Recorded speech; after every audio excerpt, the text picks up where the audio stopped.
Hello friends, it's Lisa, and I have a very exciting, spooky announcement for you all. The Trick-or-Treat-a-thon is back for round 4.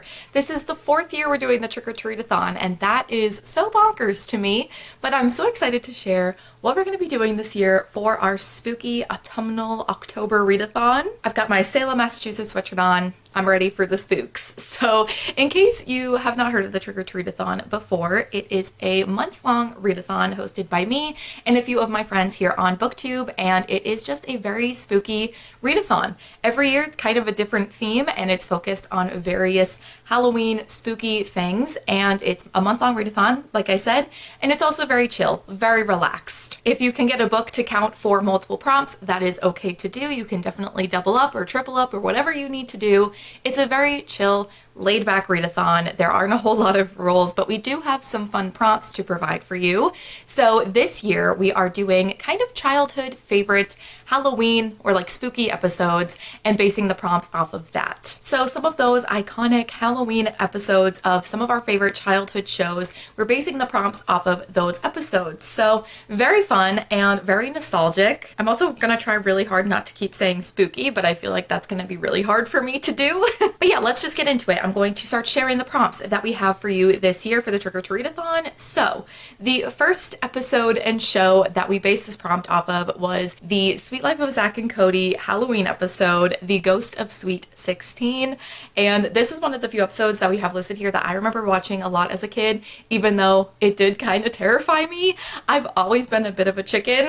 I just loved the show and I loved this episode, so I'd always watch it, but it did always scare me. But the prompt for this one is to read a commonly banned book. The next prompt is for the Powerpuff Girls episode Speed Demon, and for this you have to read a book that involves a demon. Next up we have the Simpsons Treehouse of Horror episode, and the prompt for this one is to read a scary short story. The next episode is King Ramses' Curse. This is from Courage the Cowardly Dog, which is such a throwback. Like, I haven't thought about that show in so long, like I kind of forgot about it, but the prompt for this one is to read a book that involves a curse. The next prompt is based off of the Don't Have a Cow episode from That's So Raven, which I definitely remember watching when I was younger as well, and the prompt for this one is to read a book with an animal on the cover or in the title. The next prompt is based off of another show that is very nostalgic and was one of my favorites. It's Lizzie McGuire. We have The Night of the Day of the Dead. That is the episode we base this prompt off of, and that is to read a book by a Latinx author. Next up, we have The Graveyard Shift from SpongeBob. You know,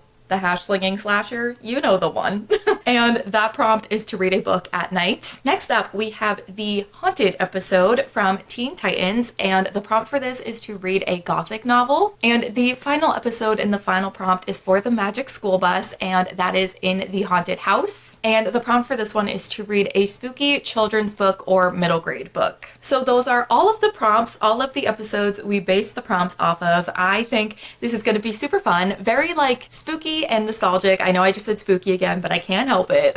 But this year definitely is very much up my alley. I'm not someone, like I said, that is super into scary things. I'm very much chicken. So I'm a big fan of the nostalgic vibes of this year's Trick-or-Treat-a-thon. And I definitely think it'd be fun to maybe watch some of these episodes throughout the readathon. I do want to do some vlogs throughout the month of October documenting what I read for the readathon and obviously like just the exciting Halloween season. So we'll see if I manage to watch any of these episodes. I think that that would be really fun. But yes, as I've stated, it is a very chill readathon, very relaxed. There's no intense rules, just some prompts to help guide you on your reading journey throughout the month of October, throughout the Halloween season, and we would love to know if you are planning on joining and participating with us. I'm also going to have my friends and fellow co-hosts linked below so you can go and check out their channels and their announcement videos. Perhaps they've included some information that I've forgotten because I feel like every year I always forget to say something. And I just have the loveliest friends, so you should just go over and support them anyway, especially because they do a lot of work for this readathon. I kind of just shimmy my way in and I'm like, yes, spooky season.